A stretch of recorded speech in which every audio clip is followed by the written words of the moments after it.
విశాఖ కేంద్రంగా పసిపిల్లల విక్రయ ముఠా ఉన్నట్లు వచ్చిన వార్తల నేపథ్యంలో అందరూ అప్రమత్తంగా ఉండాలి. ఒడిశా, ఢిల్లీ, తెలంగాణతో పాటు రాష్ట్రాలకు విస్తరించిన ఈ ముఠా network. So Vizag city police ఇటువంటి ముఠా గుర్తున్నట్టు చేసి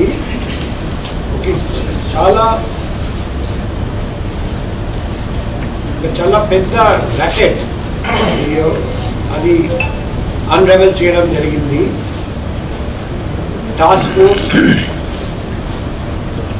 మన నగర టాస్క్ ఫోర్స్ ఈ సందర్భంగా చాలా మంచి పని, చక్కటి ప్రదర్శన, చక్కటి పర్ఫార్మెన్స్, చక్కటి అచీవ్మెంట్ చేశారని నేను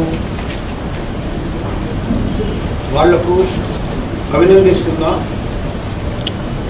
కానీ ఇంకా లోతు వరకు వెళ్ళాలి, ఇంకా చాలామంది పసిపిల్లల్ని రెస్క్యూ చేయాలి, ఇంకా చాలామంది ముద్దాయిలను అరెస్ట్ చేయాలి, ఇంకా చాలా రాష్ట్రానికి వెళ్ళాలి.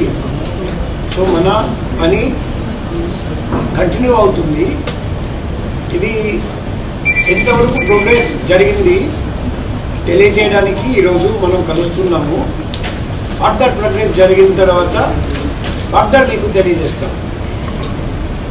ఈ సందర్భంగా ఇంకొకటి చెప్పాలంటే, నేను రాగానే ఈ పసిపిల్లల్ని విక్రయించే ముఠా మన దేశంలో చాలా చోట్ల పనిచేస్తున్నారని నా మెడికల్ బ్యాక్గ్రౌండ్ నుండి నాకు తెలుసు. కాబట్టి రాగానే చర్య తీసుకున్నాము.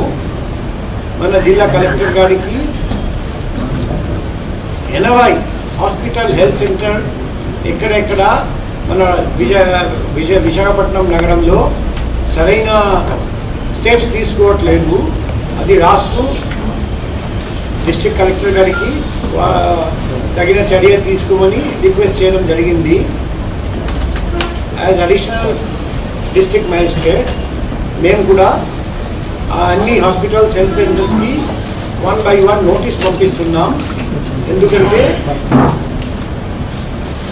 పసిపిల్లల్ని అపహరించకుండా చూడడం అంటే